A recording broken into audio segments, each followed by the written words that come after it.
There is a particular kind of silence that belongs to uninhabited islands, not empty silence, weighted silence, the kind that holds something down. In the summer of 1795, on a small wooded island off the southern shore of Nova Scotia, a 16-year-old boy named Daniel McGinnis walked into that silence and noticed something no one was supposed to find. He had rowed out to Oak Island for reasons that history has not bothered to preserve. And what history does preserve is what he saw. A circular depression in the earth beneath an ancient oak tree on the island's southeast end. The ground had settled in a way that soil does not settle on its own. It was deliberate, concave, measured. Above the depression, hanging from a branch that had been cleanly sawed off, was a ship's tackle block, a pulley mechanism used to hoist heavy cargo. McGinnis returned with two friends, John Smith and Anthony Vaughan. The three boys began to dig.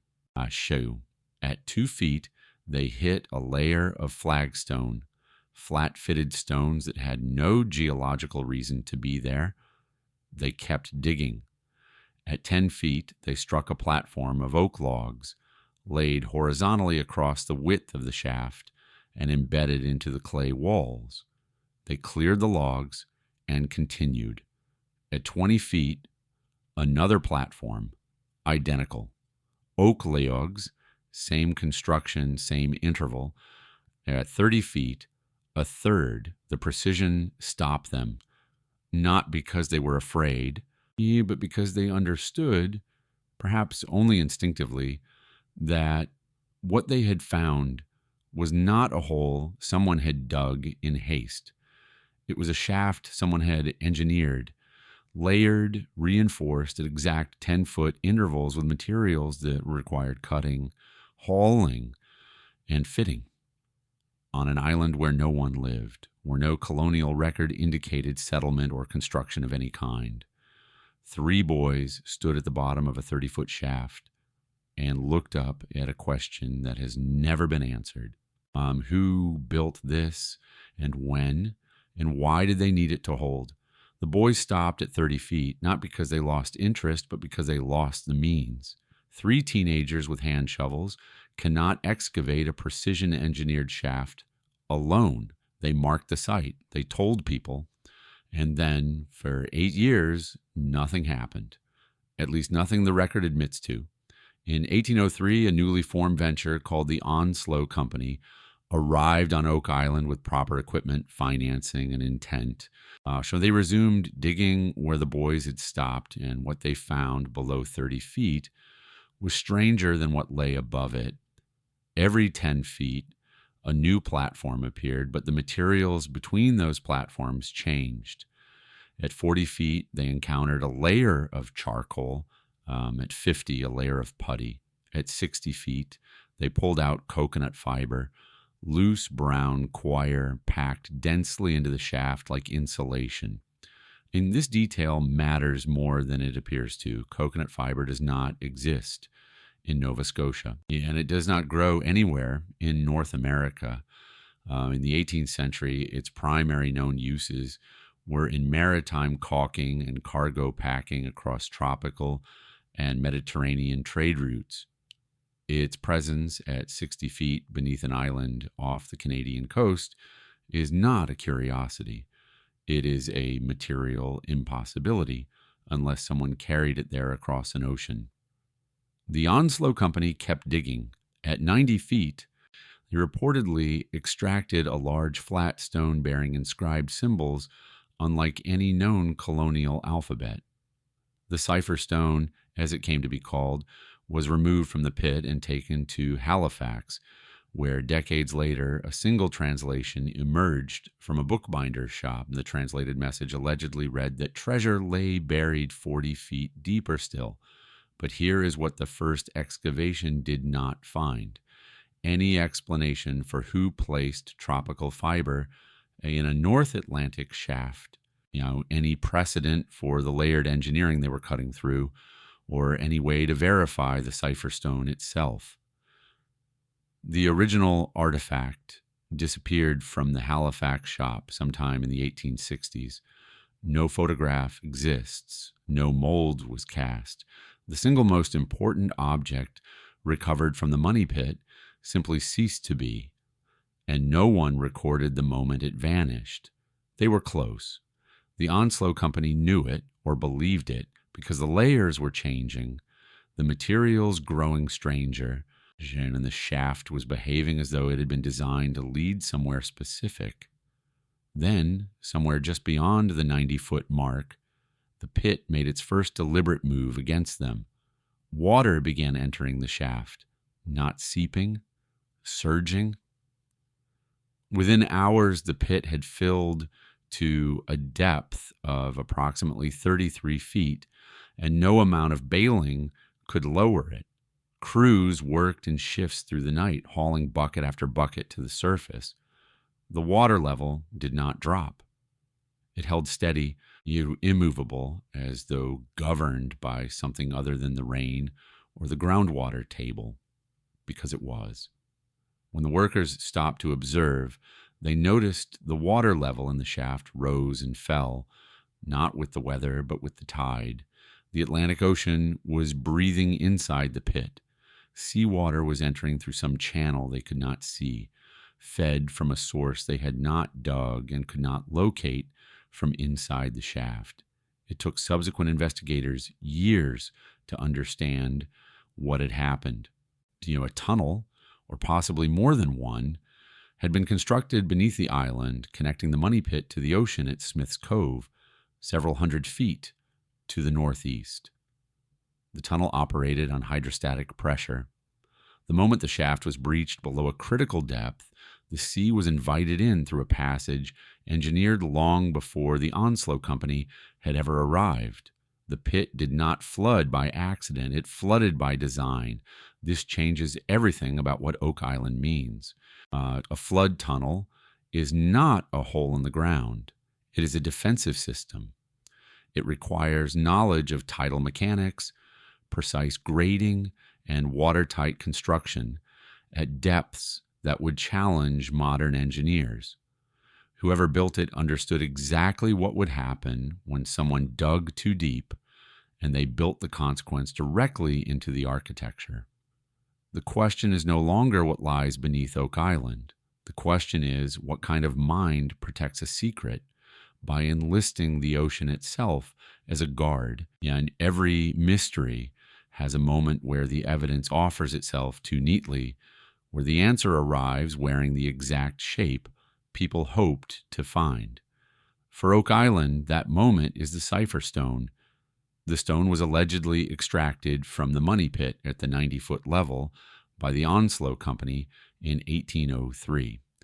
It was flat, roughly 2 feet long, and inscribed with symbols that no one on the crew could read. It was not buried casually. It was embedded among the layered platforms, as though placed there with the expectation that someone, the right someone, would eventually reach it. For decades, the stone sat in relative obscurity. It passed through several hands in Nova Scotia and eventually ended up displayed in the window of a bookbinding shop in Halifax owned by a man named A.O. Creighton. It was there sometime in the 1860s that the first and most widely circulated translation appeared. Now, according to Creighton, or someone associated with his shop, the symbols read, 40 feet below, 2 million pounds are buried. The translation spread quickly. It became the foundation of virtually every treasure hunting expedition that followed. But there is a problem with it that rarely gets the attention it deserves. The translation did not emerge from a university. It did not emerge from a military cryptographer or a linguist with published methodology. It emerged from a commercial shop in Halifax more than 60 years after the stone was pulled from the ground. No peer reviewed the decryption, no second analyst confirmed the symbol set, and Creighton had a financial motive. He was reportedly connected to parties seeking investment for further excavation. More troubling still is what happened next. The cipher stone, having delivered its single message to the world, vanished from the bookbinding shop. No record documents its removal. No sale was logged. The most important artifact ever recovered from Oak Island simply disappeared from the very place that gave it a voice, and no one can say exactly when or how. Set aside the translation for a moment. Set aside the message it allegedly carried. Focus instead on what the symbols themselves looked like, because that question leads somewhere far more unsettling than buried treasure. The multiple researchers across the 19th and 20th centuries attempted independent analyses of the cipher marks. Copies varied, some sketched from memory, others reproduced through rubbings. But across most versions, a set of core symbols remained consistent, and not one of them matched any known writing system native to colonial-era North America. The symbols bore no resemblance to English shorthand, to French maritime notation, to Mi'kmaq hieroglyphs, or to any documented system used by European settlers along the Atlantic coast during the 17th or 18th centuries. That alone should have redirected the conversation. Instead of asking what the message said, someone should have asked what language it was written in and why that language had no local origin. A handful of researchers eventually began looking further back. One analysis identified structural similarities between the cipher symbols and medieval Coptic abbreviations, shortened letter forms used by monastic scribes in Egypt, and later adopted into certain esoteric European traditions. Another comparison pointed toward early Masonic ciphers, specifically a substitution system known to have been used in Scottish Rite Lodge rituals during the late medieval period. A third researcher noted overlap with Hermetic alphabets documented in alchemical manuscripts circulating in 14th century France. None of these comparisons produced a definitive match, but all of them pointed in the same temporal direction, backward past the colonial period entirely into the medieval world. If even one of these correspondences is accurate, then the cipher stone was not inscribed by pirates. It was not inscribed by British soldiers or French settlers. It was inscribed by someone drawing on a tradition that existed centuries before Nova Scotia had a European name. And whoever they were, they expected the reader to already know the alphabet. The stone was not a message to strangers. It was a message to initiates. There is a version of the Oak Island story in which the missing evidence is simply bad luck, lost to fire, flood, neglect, or the ordinary entropy of time. In that version, the cipher stone's disappearance is unfortunate. The absence of the Onslow Company logbook is regrettable. The fact that early survey maps cannot be located is an inconvenience, but nothing more. That version requires you to believe that every single primary document from the first 50 years of excavation vanished independently through unrelated causes, leaving behind only secondhand accounts and inherited oral tradition. It requires you to accept coincidence on a scale that begins to resemble something else entirely. Consider what is missing. The Onslow Company's original field log, the only contemporaneous written record of what was found at each depth, has never been located.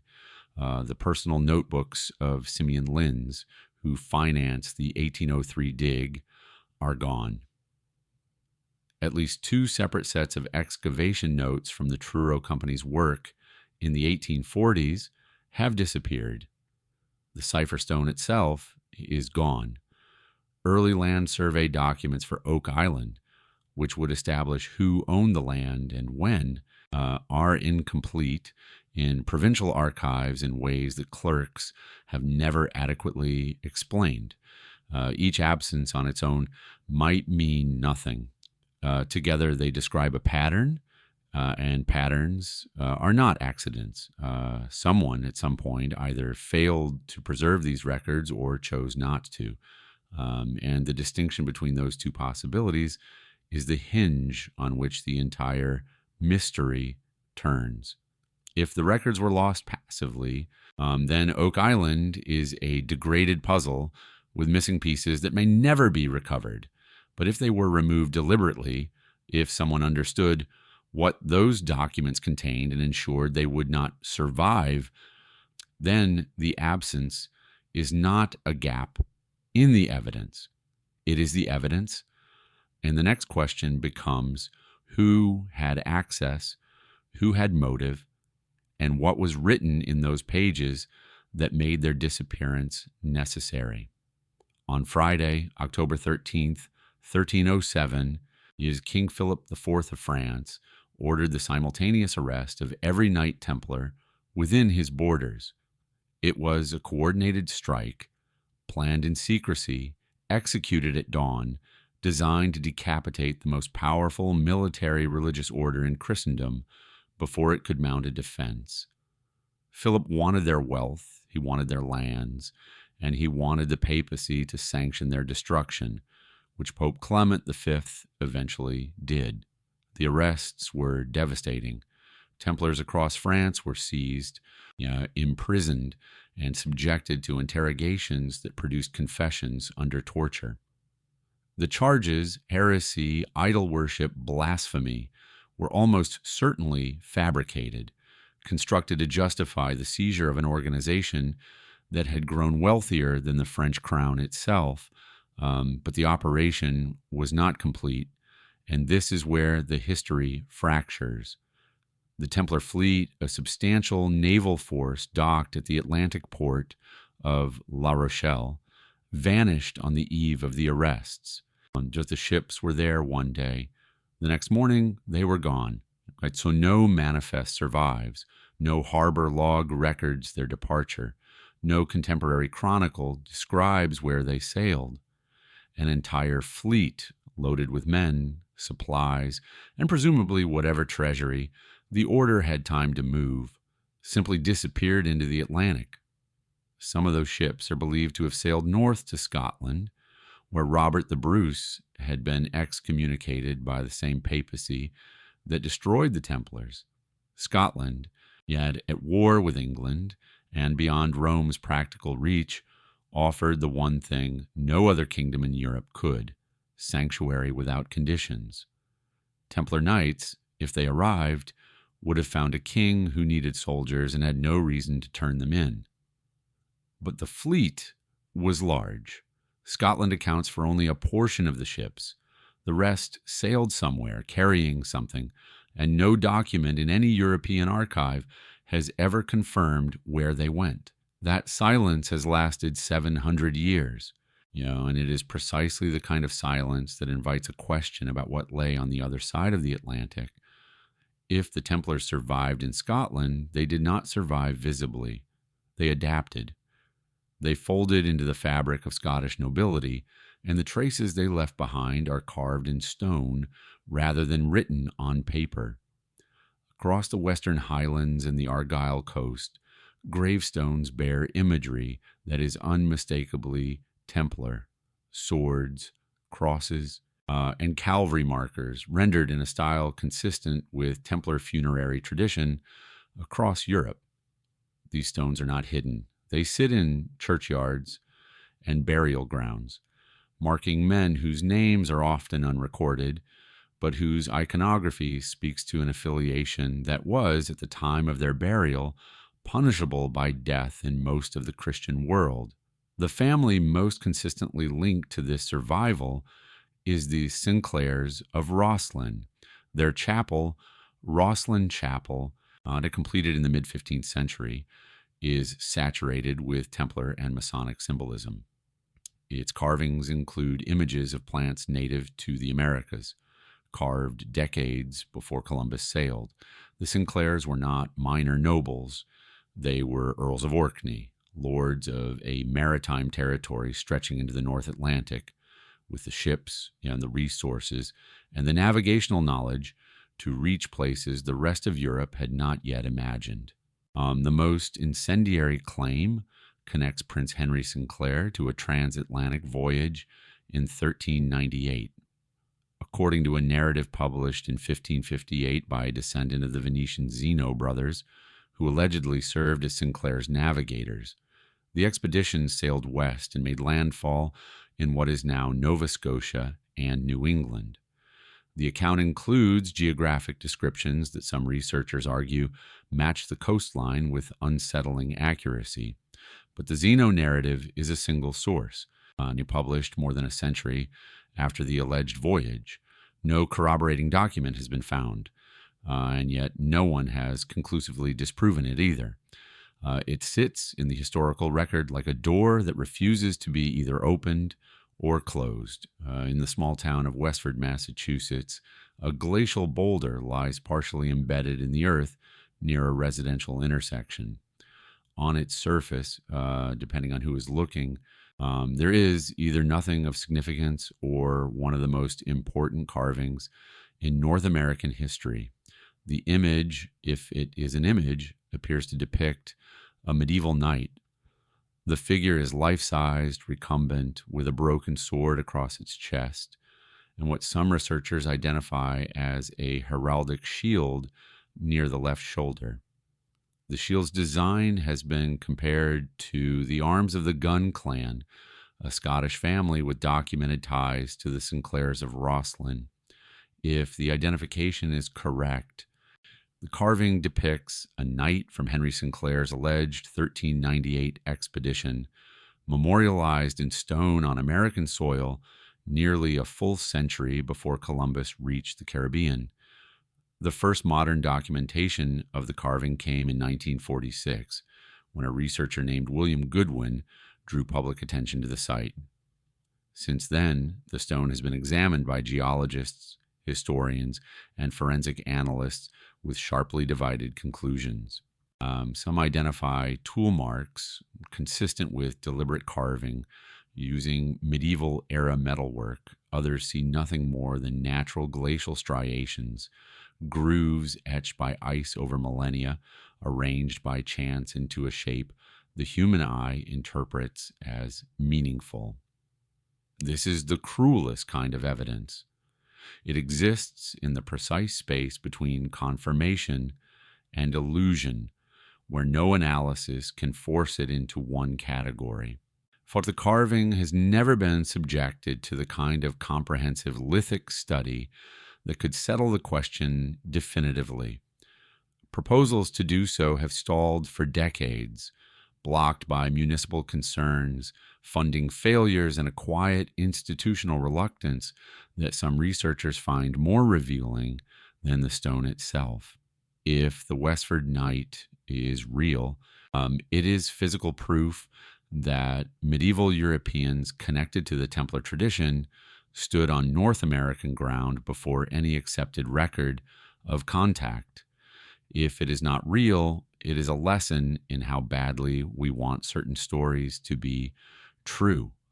The stone offers no clarification.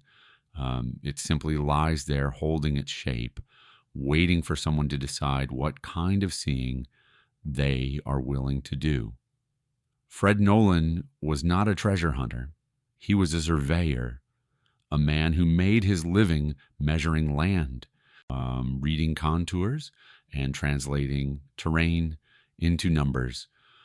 He arrived on Oak Island in the 1960s and spent years conducting independent surveys, while most attention remained fixed on the money pit.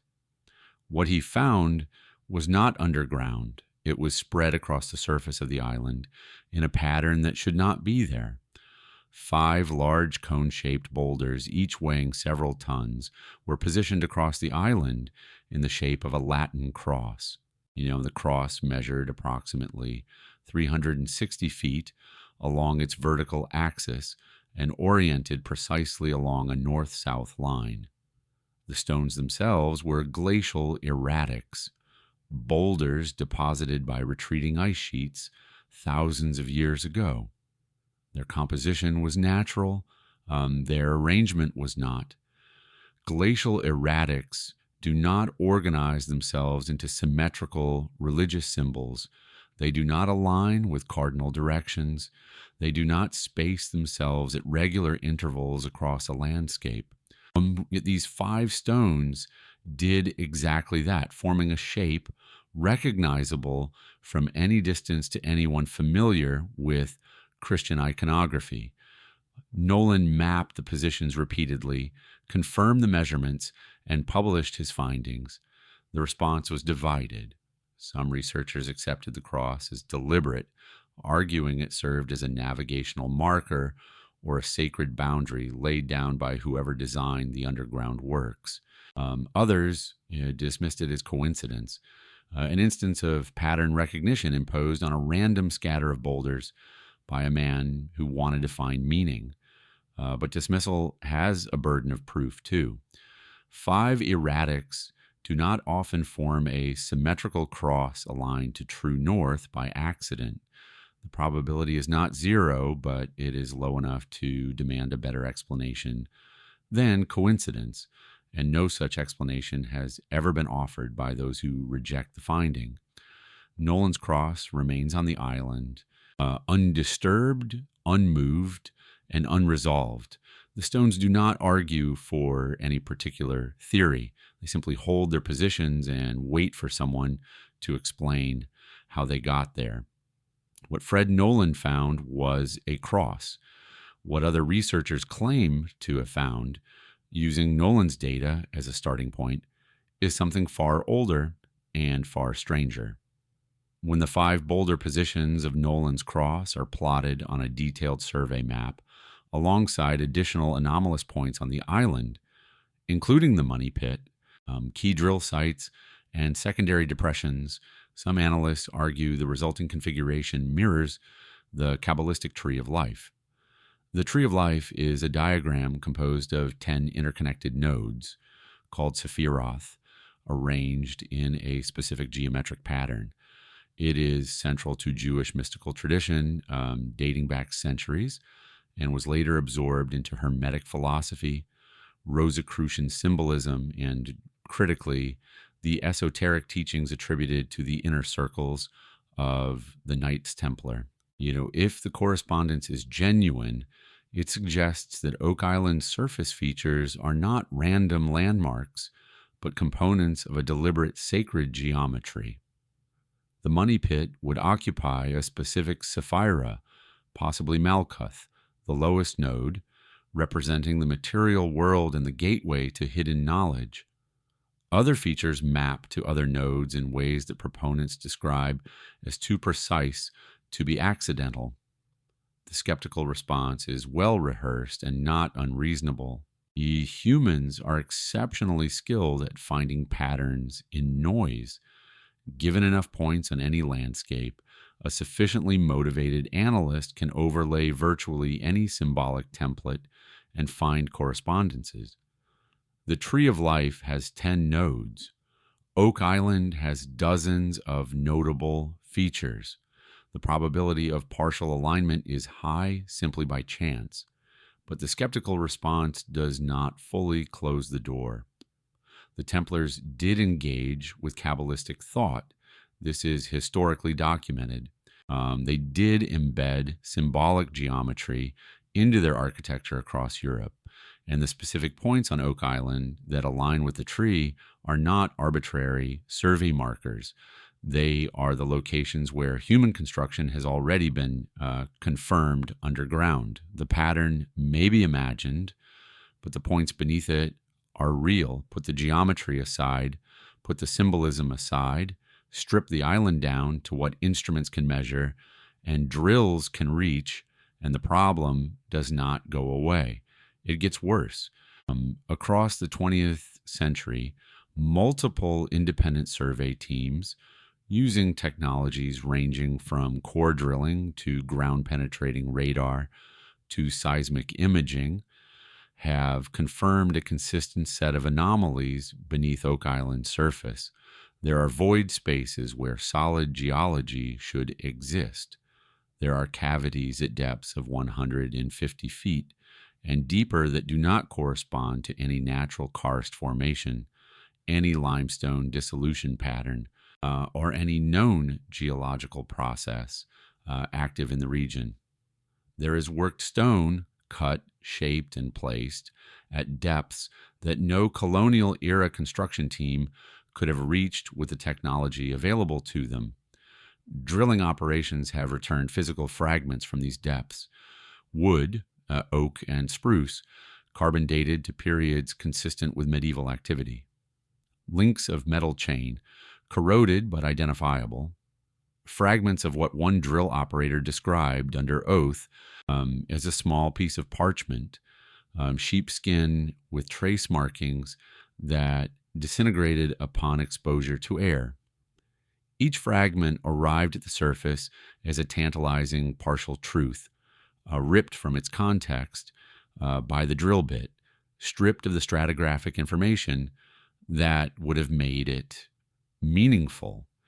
And every attempt to go deeper, to physically enter the spaces these instruments have mapped, has failed.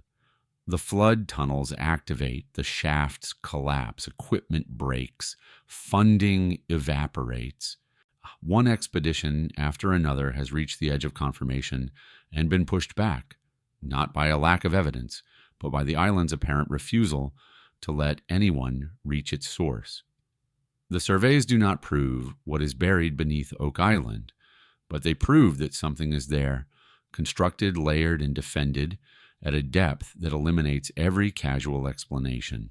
Whatever sits at the bottom of that shaft was placed there by someone who understood that the search itself could be made into an obstacle. And so far, across every generation that has tried, they have been right. There is a term in archaeology for an object found somewhere. It cannot naturally exist. It is called an out-of-place artifact, and it is one of the most disruptive categories of evidence a site can produce. Oak Island has produced one that no theory has been able to neutralize. Coconut fiber, coir, has been recovered from the money pit and from beneath the beach at Smith's Cove in substantial quantities. It was not found in trace amounts. It was packed deliberately, layered between platforms in the pit, and spread as a filtration mat across the engineered drains at the cove. Carbon dating, conducted on samples by independent laboratories, places the material between approximately 1200 and 1400 AD. This is a problem that does not soften with scrutiny. The coconut palms do not grow in Nova Scotia. They do not grow anywhere within several thousand miles of the island. In the medieval period, coconut fiber was a commercial material used primarily across the Indian Ocean, the Mediterranean basin, and the tropical Atlantic for ship caulking, rope making, and cargo insulation. Its presence on a small island off the coast of Canada during a window that predates any accepted European contact with North America is not an anomaly that can be explained by contamination or misidentification. Someone brought it there by ship across an ocean during the period between the height of the Crusades and the fall of the Templar order, and they used it not decoratively, not incidentally, but structurally as a functional component of an engineering system that was itself buried and concealed beneath the island's surface. The coconut fiber does not tell us who built the money pit, but it eliminates a wide range of candidates who could not have. And whatever narrows the field, this sharply deserves more attention than it has received. The money pit draws the eye. It always has. But the real engineering revelation on Oak Island was found not at the pit itself, but 500 feet to the northeast, beneath the rocky beach of Smith's Cove. And it changes the nature of every question the island has ever raised. In 1850, workers investigating the source of the flood tunnels began excavating the cove's shoreline. What they uncovered was not a single tunnel entrance, but an elaborate drainage system buried beneath the beach. 5 stone-lined channels, spaced at regular intervals, fanned outward from a central convergence point, like the fingers of an open hand. Each channel was roughly 2 feet wide and lined with flat stones, laid with deliberate care. Above the stones, a layer of eelgrass had been packed as a secondary filter. Above that, coconut fiber, the same impossible material found inside the pit. The 5 channels merged into a single trunk drain, which ran at a downward grade toward the interior of the island, aimed directly at the money pit. The system functioned as a massive seawater intake, a tidal siphon designed to draw the Atlantic through a filtration bed and deliver it under natural hydrostatic pressure into the shaft the moment it was breached below a critical depth. The engineering is not speculative. It was physically excavated, documented, and photographed across multiple expeditions. The drains exist. The filtration layers exist. The convergence point exists. What does not exist is any record of who built them or any precedent in known colonial or indigenous construction for anything resembling this kind of hydraulic infrastructure. And there is a further question that has never been satisfactorily addressed. Smith's Cove lies to the northeast, but the island has other coves to the south, to the west. If one set of finger drains was constructed at Smith's Cove, what guarantee exists that identical systems do not lie buried beneath other beaches on the island? No comprehensive survey of every cove has been completed. The assumption that there is only one flood tunnel system is exactly that, an assumption. And assumptions on Oak Island have a history of collapsing. Step back from the details for a moment. Forget the coconut fiber. Forget the finger drains. Forget even the money pit. Ask instead a question that is purely architectural, a question about proportionality. If you wanted to hide something of value on a remote island, you could dig a deep hole and bury it. That would defeat casual discovery. If you wanted greater protection, you could line the shaft with stone and conceal the entrance. That would defeat most deliberate searches. These are reasonable measures, and history is full of buried treasures protected by exactly these methods. But that is not what happened on Oak Island.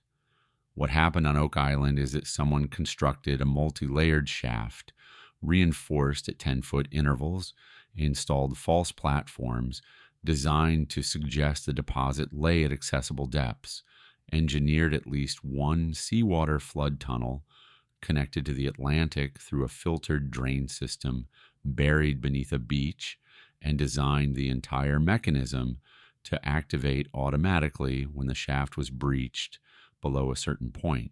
The system requires no human operator. It requires no maintenance. It simply waits, powered by the tide, for someone to dig deep enough to trigger it. This is not a hiding place. It is a denial system, and it demands knowledge that has no business existing in the hands of anyone. The conventional narrative would place on Oak Island tidal mechanics, hydrostatic pressure, tunnel grade stone masonry at depths exceeding 100 feet, filtration engineering, and the ability to excavate and conceal massive infrastructure across hundreds of feet of terrain while leaving no surface trace. No pirate crew assembled this. No colonial governor commissioned it in secret. The engineering exceeds the need for any quantity of gold, any cache of documents, any conventional treasure. The defense is disproportionate, and disproportion is itself a form of communication.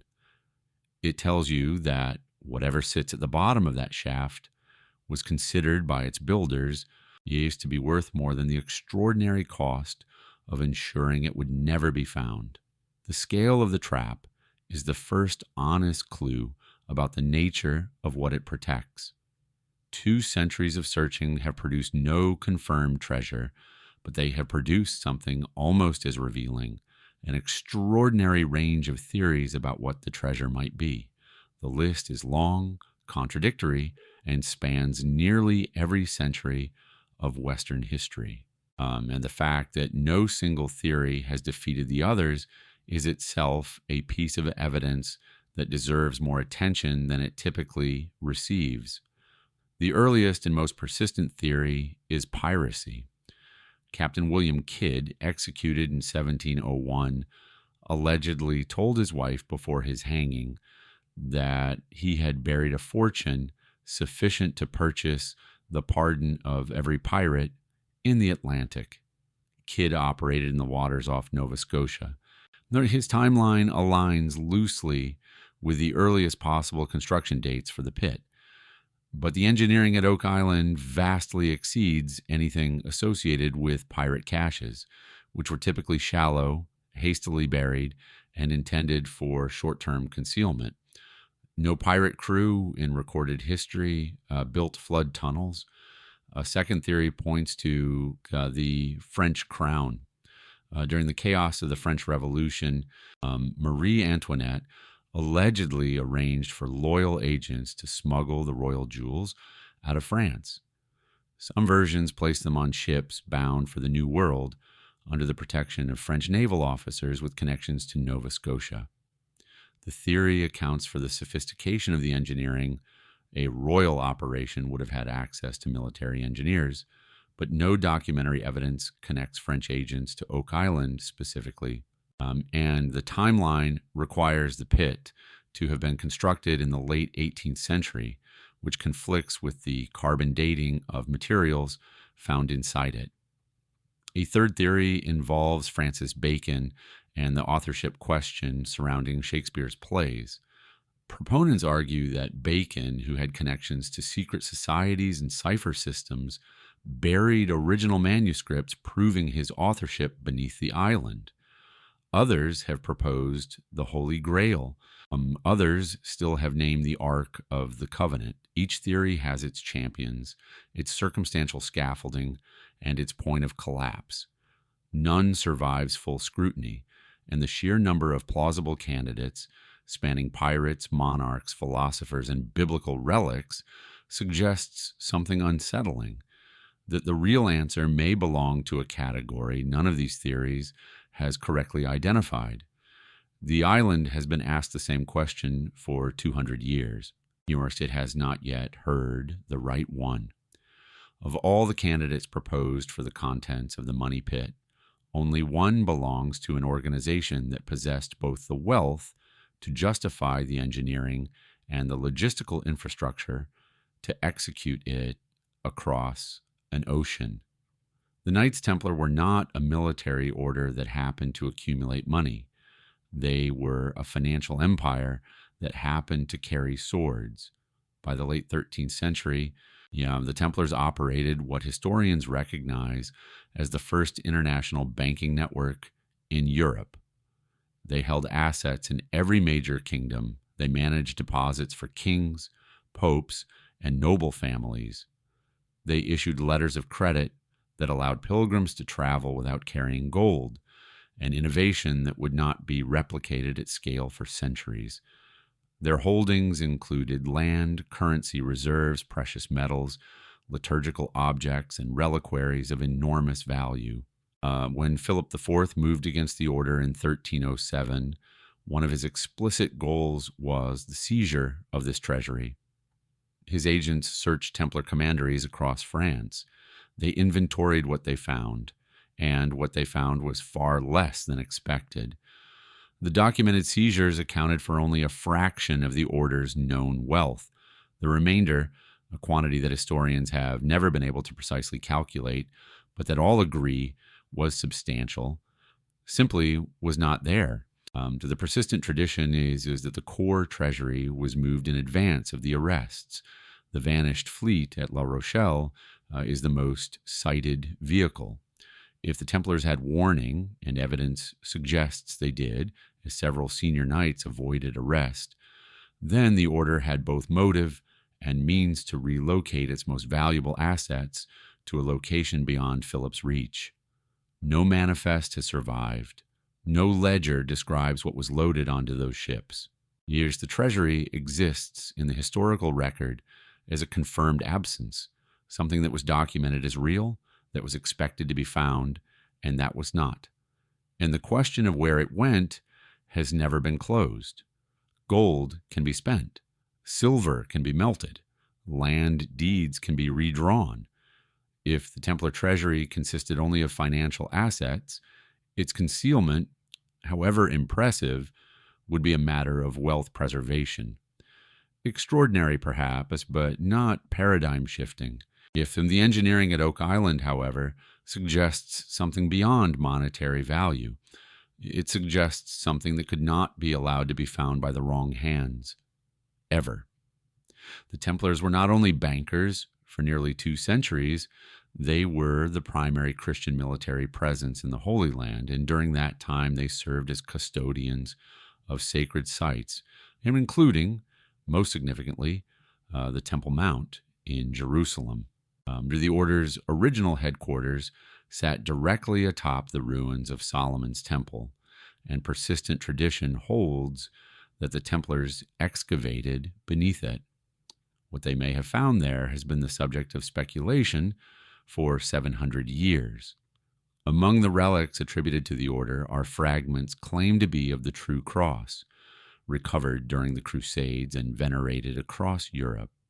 There are references in Templar inventories to reliquaries of extraordinary importance whose contents are described only in euphemism.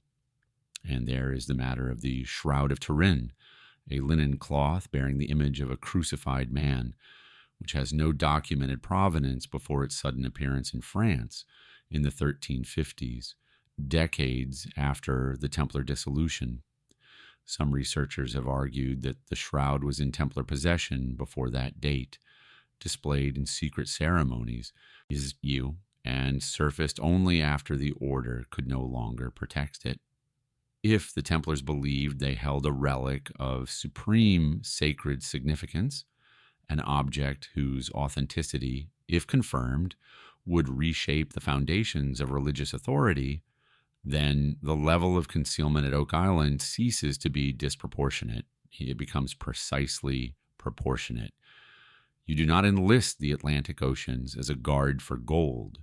You enlist it for something that cannot be permitted to surface until the world is ready to receive it, or perhaps not even then.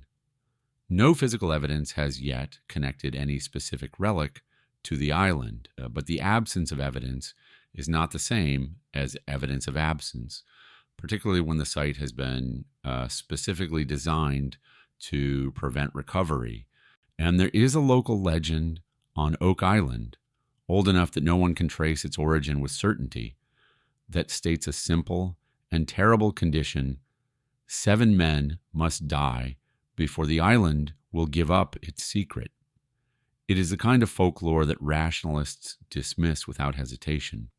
But folklore has a way of embedding itself into the architecture of a place, and this particular legend has tracked uncomfortably close to fact. 6 men have died in documented excavation-related incidents on or directly connected to the island across more than 2 centuries of searching. The deaths span different eras, different technologies, and different expedition teams. They include falls into open shafts, equipment collapses, and, most devastatingly, a mass asphyxiation event in 1965 that killed 4 men in a single afternoon when toxic gas flooded a pump station connected to one of the underground shafts. And the deaths are not supernatural. Each one has a mechanical explanation: structural failure, chemical exposure, human error under dangerous working conditions. Deep shaft excavation in unstable, waterlogged ground is inherently deadly, and Oak Island's subsurface conditions are more treacherous than most. But the legend persists not because the deaths are inexplicable. It persists because the deaths are patterned. They cluster around moments of progress, moments when an excavation pushes deeper than before, breaches a new void, or encounters something unexpected. The island does not kill casually. It kills at thresholds. Whether this reflects the natural hazard curve of deep excavation or something designed into the site itself is a question that has never been resolved. The flood tunnels were deliberately engineered. The layered platforms were deliberately placed. If the builders understood that breaching certain depths would release hydrogen sulfide or carbon monoxide from decomposing organic material sealed underground, then the toxic gas is not an accident. It is the third line of defense after the flood and the collapse, and it is the only one that kills without warning. 6 men have died. The legend requires 7, and the island remains sealed. Robert Restall was not the kind of man who gave up. Before Oak Island, he had been a motorcycle daredevil, a performer who made his living riding the wall of death at carnival shows across North America, circling a vertical wooden cylinder on a motorbike while crowds watched from above. He was a man calibrated for risk, for obsession, for the kind of focused repetition that others would call madness. He came to Oak Island in 1959 with his wife Mildred and his sons. He had read about the money pit for years, and he believed, as every searcher before him had believed, that he would be the one to reach whatever lay at the bottom. He secured a treasure trove license from the Nova Scotia government and set up camp on the island. For 6 years, he lived there, digging by hand, exploring shafts, and mapping the underground flood system with a patience that bordered on reverence.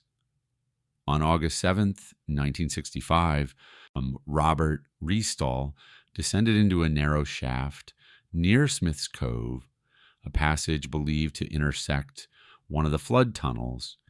Within moments, he collapsed. The shaft had filled with gas, most likely hydrogen sulfide, produced by decomposing organic material, sealed in the waterlogged underground chambers. His son, Bobby, 16 years old, saw his father fall and went in after him. He collapsed too.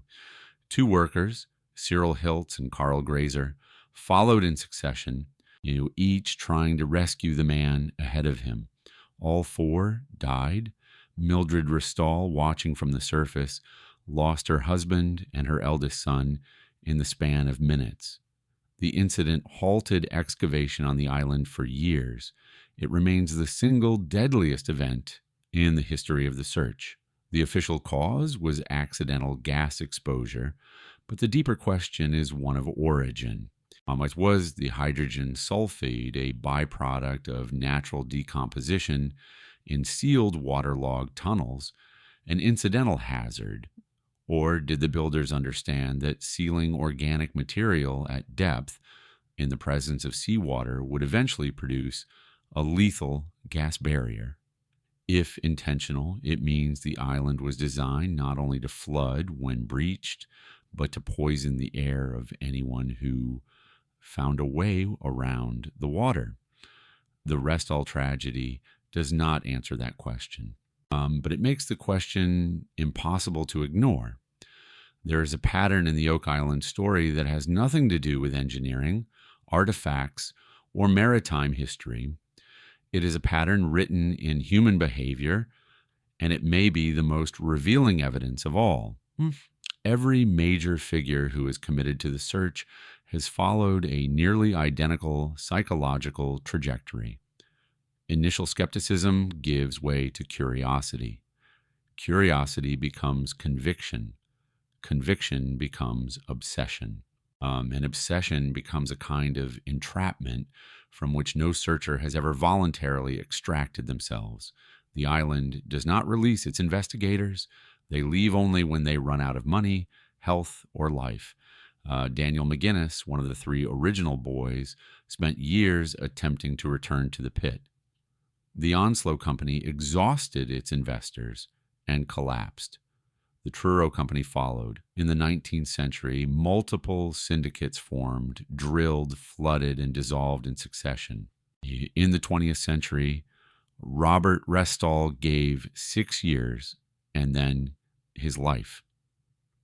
Dan Blankenship spent more than 50 years on the island and was still living there when he died in his 90s.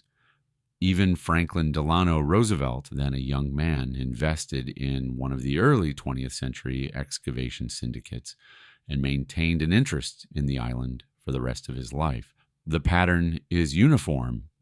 Each searcher arrives believing the previous failures were due to insufficient technology, funding, or commitment. Each believes the answer lies just beyond the current depth, and each is drawn deeper not by what they find, but by what they almost find, the fragment, the anomaly, the partial signal that confirms something is there without ever confirming what. This is not a coincidence of personality types. It is a feature of the site. For the island is constructed, whether by design or by accident, to produce exactly enough evidence to sustain belief without ever producing enough to deliver resolution. It functions psychologically as the same kind of trap. It functions as physically. A system that draws you deeper precisely because it never lets you reach the bottom. And if that parallel is intentional, then the builders understood something not only about engineering, but about the human mind itself. There is a detail in the Oak Island story that hides in plain sight, overlooked not because it is secret, but because it is so pervasive that it appears to be background noise. An extraordinary number of the key figures in the island's history, across every era, every expedition, and every level of involvement, were Freemasons. The Onslow Company's principal investors included lodge members. Simeon Linz, who financed the 1803 excavation, was a Mason. You were to judges and provincial officials who granted land rights and treasure trove licenses on the island were connected to lodges in Halifax and Truro. A. O. Creighton, in whose bookbinding shop the cipher stone was displayed and from which it disappeared, was a Mason.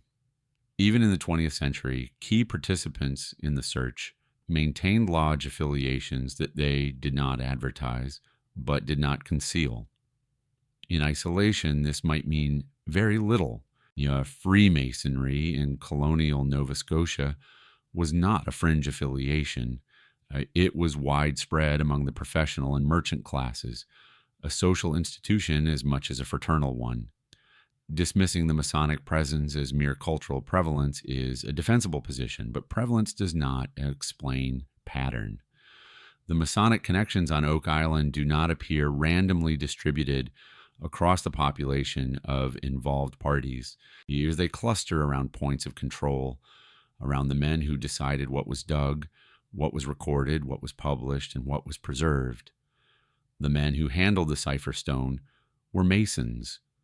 The men who granted access to the island were Masons.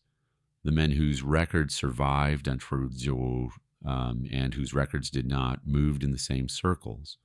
Freemasonry in Nova Scotia traces its lineage directly to the Scottish Rite, a tradition steeped in Templar symbolism and allegory. The rituals reference Solomon's temple, buried vaults and sacred objects concealed underground. Whether this constitutes a historical memory or a decorative mythology is the question that the Masonic layer of Oak Island forces into the open and refuses to answer cleanly. Inside every Masonic lodge, there are objects called tracing boards, large illustrated panels used as teaching aids during degree ceremonies. They are not secret. Reproductions are widely available, but their imagery, when placed alongside the known features of Oak Island, produces a correspondence that is difficult to dismiss entirely and impossible to confirm. The first-degree tracing board depicts a checkered floor, 2 pillars, a staircase ascending toward a luminous symbol, and, critically, a landscape that includes rough and smooth stones, the sun and moon, and a path leading toward hidden knowledge. The second-degree board intensifies the motif. The staircase now descends. It leads underground. At its base, there are references to concealed chambers, to objects buried beneath layers of worked stone, to vaults that can be opened only by those who possess the correct knowledge. Some Oak Island researchers have taken these parallels further. They argue that specific elements on the tracing boards, the placement of pillars, the geometry of the staircase, the orientation of celestial symbols, correspond not merely thematically, but spatially to the layout of known shafts, drill holes, and subsurface voids on the island. In this reading, the tracing boards are not allegories. They are abstracted maps encoding the structure of a real site in the visual language of ritual. The skeptical objection is straightforward and strong. Masonic imagery is symbolic and deliberately multivalent. It is designed to evoke interpretation, projecting that imagery onto a physical landscape and finding correspondences may reveal nothing more than the interpreter's desire to find them. The human mind is a pattern completion engine, and tracing boards are built to engage exactly that function. But the objection does not fully neutralize the argument. The tracing boards depict buried vaults. Oak Island contains buried vaults. The boards reference layered stone construction. The island's shafts are built with layered stone. At some point, the accumulation of thematic parallels begins to exert a gravitational pull that pure coincidence struggles to explain. Is whether that pull leads toward truth or toward a beautifully constructed illusion is a question the boards themselves will never resolve. If the Masonic presence around Oak Island is not coincidence, if it reflects a deliberate relationship between the fraternity and the site, then a question emerges that is more important than any single artifact or excavation result. It is a question about the nature of knowledge itself, and it splits the entire Templar theory into two fundamentally different stories. In the first version, an unbroken chain of custodial knowledge extends from the 14th century to the present. The Templars concealed something on the island. When the order dissolved, the knowledge of what was buried and where passed to trusted inheritors, eventually entering the Masonic tradition through the Scottish Rite, which explicitly incorporated Templar symbolism into its highest degrees. In this version, certain lodges in Nova Scotia knew what was beneath Oak Island and acted across centuries to control access, manage the narrative, and ensure the secret remained sealed. The missing documents, the convenient disappearances, the pattern of Masonic figures at every gatekeeping node, all of it coheres into a single, sustained act of concealment. In the second version, the chain is broken. The Masons inherited Templar legends, stories, symbols, yeshum, and rituals that referenced buried treasures and sacred vaults, but the original meaning had already been lost. The rituals preserved the shape of the knowledge without preserving its content. The lodge members who surrounded Oak Island may have believed they were guarding something, but what they were guarding was a mythology, not a location. They were performing custodianship without a referent, enacting a tradition whose origin they no longer understood. The distinction between these two versions is enormous. One implies a living secret, actively maintained for 700 years. The other implies a ghost, a structure of belief built around an absence, perpetuated by men who mistook ritual for memory. Both versions explain the evidence, both account for the Masonic clustering around points of control, and the difference between them is the difference between an island that contains a secret and an island that contains nothing but the conviction that a secret once existed. Oak Island does not clarify which version is true. It holds both possibilities at equal distance, like a cipher with two valid translations and no way to determine which one the author intended. There is a particular kind of tragedy that belongs not to loss, but to the destruction of the means of knowing. Robert Dunfield inflicted that tragedy on Oak Island in 1965, and the damage has never been undone.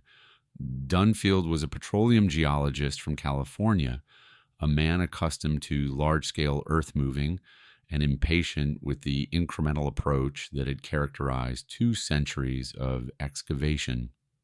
He arrived on the island with a 70-ton crane, heavy digging equipment, and a plan to solve the mystery through brute force. He intended to excavate the money pit area as a massive open cut, to simply remove the earth and expose whatever lay beneath. He dug. He reached depths exceeding 140 feet, and he did find evidence of tunnels that no previous expedition had mapped, voids and passages that suggested the underground system was more extensive than anyone had known. But the method was catastrophic. The uncontrolled excavation collapsed the walls of the original shaft. It destroyed the stratigraphic layers, the precise sequence of soil, wood, fiber, and stone that constituted the pit's internal record. Artifacts that might have been recovered in context were churned into undifferentiated fill.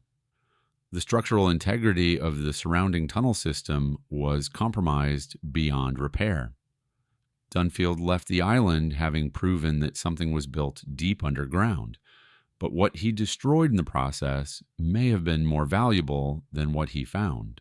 Stratigraphy is the language in which an archaeological site tells its own story. The order of layers, the relationship of materials, the datable sequence from surface to depth. By obliterating that sequence, Dunfield did not just damage the pit, he silenced it. The site can no longer testify on its own behalf in the way it could before he arrived. The paradox is brutal and precise. The most aggressive attempt to find the answer may have permanently destroyed the evidence that would have provided it. In 1970, a man named Dan Blankenship drilled a 6-inch borehole 200 feet northeast of the money pit and pushed it to a depth of approximately 230 feet. What he found, or what he believed he found, has haunted the Oak Island story ever since. At depth, even the drill broke through into a void, an open cavity beneath layers of bedrock and clay that had no natural geological explanation. Blankenship lowered a small underwater camera into the space. The footage that came back was grainy, distorted by sediment and limited by the primitive lighting available at the time. But on that footage, Blankenship and several independent observers identified what appeared to be objects on the floor of an underground chamber. The most arresting image appeared to show a severed human hand, pale and preserved, resting on the chamber floor. Other frames seemed to depict wooden chests, upright and intact, alongside what looked like hand tools, implements consistent with colonial or pre-colonial manufacture. Blankenship was certain.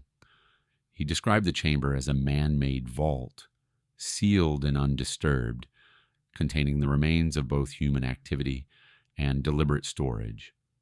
Independent analysts reviewed the footage. Some confirmed the identifications, noting consistent shapes, apparent right angles on the chests, and organic-looking texture on the hand. Others disagreed entirely, arguing that the images showed nothing more than natural rock formations, sediment patterns, and the artifacts of a low-resolution camera interpreting darkness. The borehole was never widened enough for a human to enter. Subsequent attempts to reopen or expand the cavity were defeated by flooding and structural collapse, the island's standard response to any approach that gets too close. The camera footage remains the single most tantalizing visual record from beneath Oak Island, and it exists in a condition of permanent irresolution. The images are too degraded to prove anything. They are too suggestive to ignore. And the chamber they depict, if it is a chamber, has never been seen by human eyes. And it sits at 230 feet in the dark, holding whatever it holds in a silence that no technology has yet been able to break. In 2006, two brothers from Michigan, Rick and Marty Lagina, acquired a controlling interest in Oak Island Tours Incorporated and began the most technologically advanced excavation in the island's history. They brought resources that no previous team had possessed: steel caissons capable of withstanding the flood tunnels, ground-penetrating radar, professional archaeologists, and the financial backing of a long-running History Channel television series that would document their progress in real time. What they have found across nearly 2 decades of sustained excavation is simultaneously more than any previous expedition recovered, and less than any resolution would require. Fragments of bookbinding leather from depths below the flood tunnel threshold, pieces of human bone, is carbon dated to centuries before any accepted European presence in the region, pottery shards, worked wood, metal fragments consistent with medieval era manufacture. Each artifact arrives at the surface as a partial confirmation, enough to demonstrate that something of human origin exists deep beneath the island, not enough to identify what it is or who placed it there. The announcements are managed carefully. The television series controls the narrative with the precision of a studio production, releasing findings in measured increments calibrated to sustain audience engagement across seasons. Critics have noted that this structure serves commercial interests as effectively as it serves historical inquiry, and that the Lagina brothers' contractual obligations to the network may shape not only how findings are disclosed, but when. This is not an accusation of dishonesty. It is an observation about incentive. The most sophisticated excavation ever attempted on Oak Island operates inside a media framework that benefits from the mystery's continuation. A definitive answer, whether confirmation or debunking, would end the show. An ongoing search sustains it. And the question this raises is not whether the Laginas are sincere, but whether sincerity is sufficient to overcome a structural incentive toward perpetual incompleteness. The fragments keep surfacing. The announcement of a conclusion does not. And the silence where a definitive statement should be grows louder with each passing season. There is a way of looking at Oak Island that most investigations have resisted, not because the evidence forbids it, but because the implication is too large to absorb comfortably.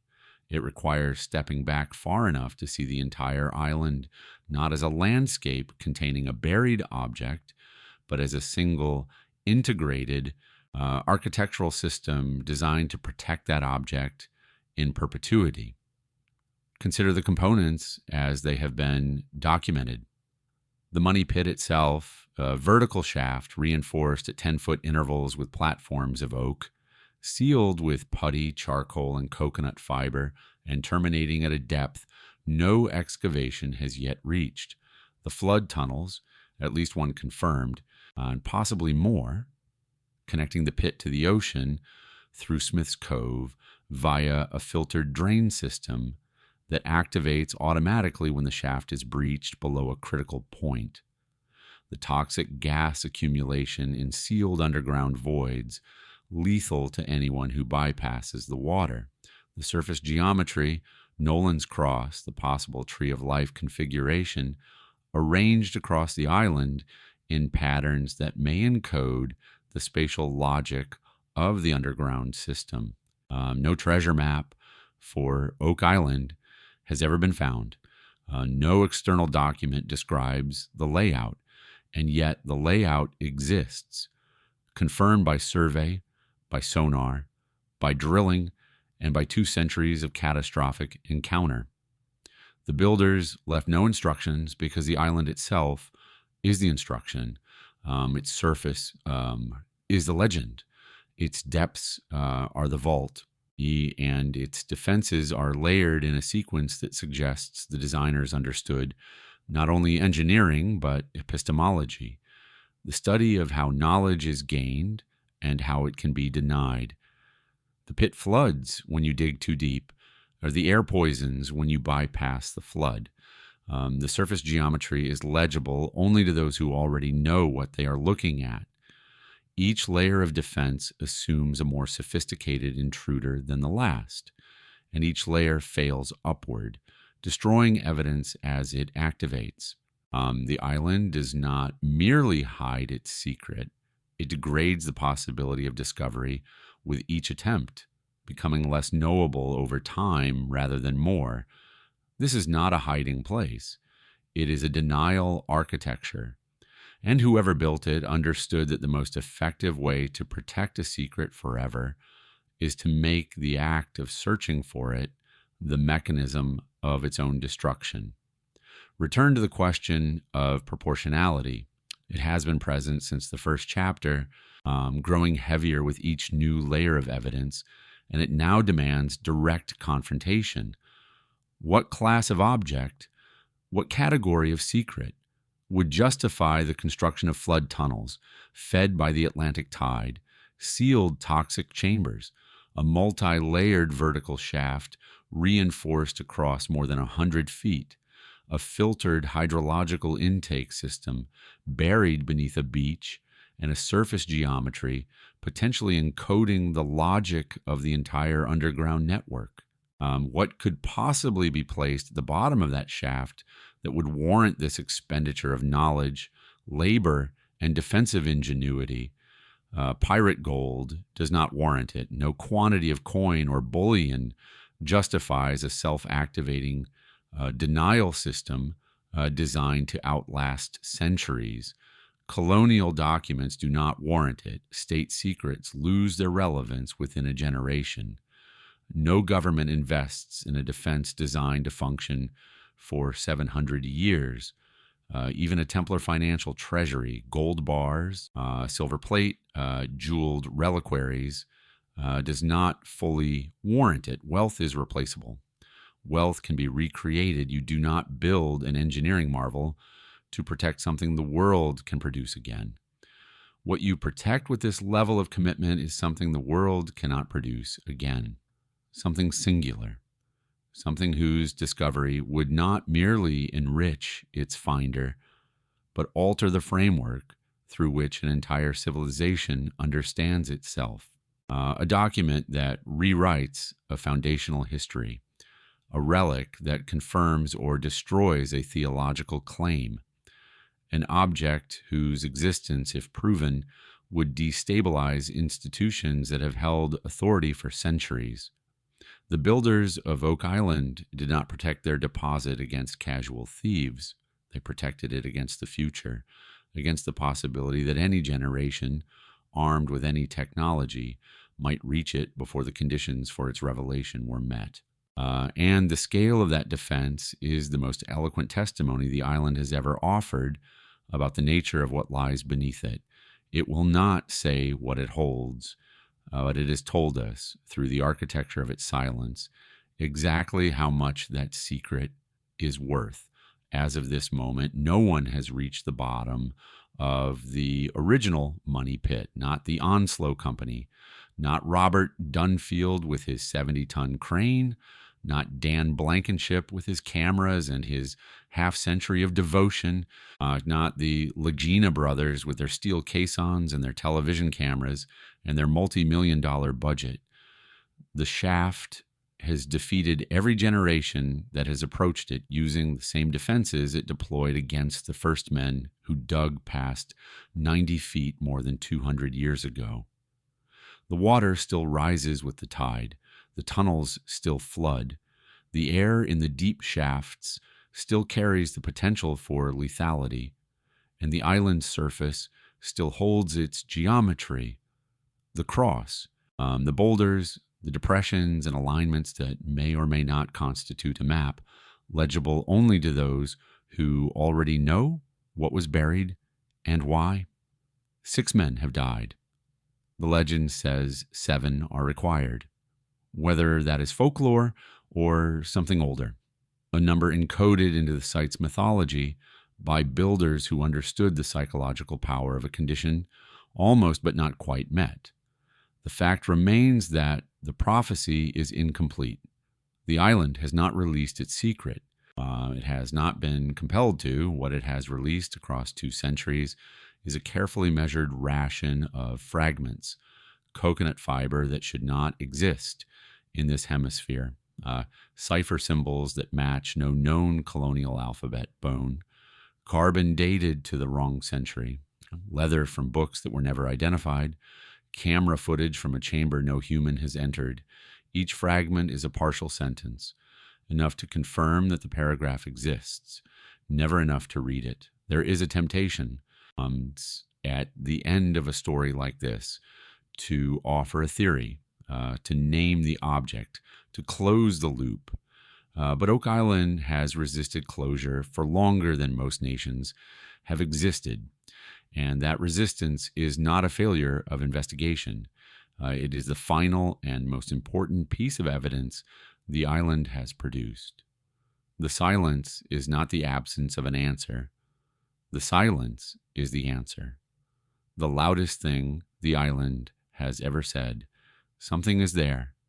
It was placed by people who understood time, tide, stone, and the human compulsion to dig, and it remains sealed, untouched, waiting in the dark beneath the water, holding whatever it holds with a patience that has outlasted every hand that ever reached for it.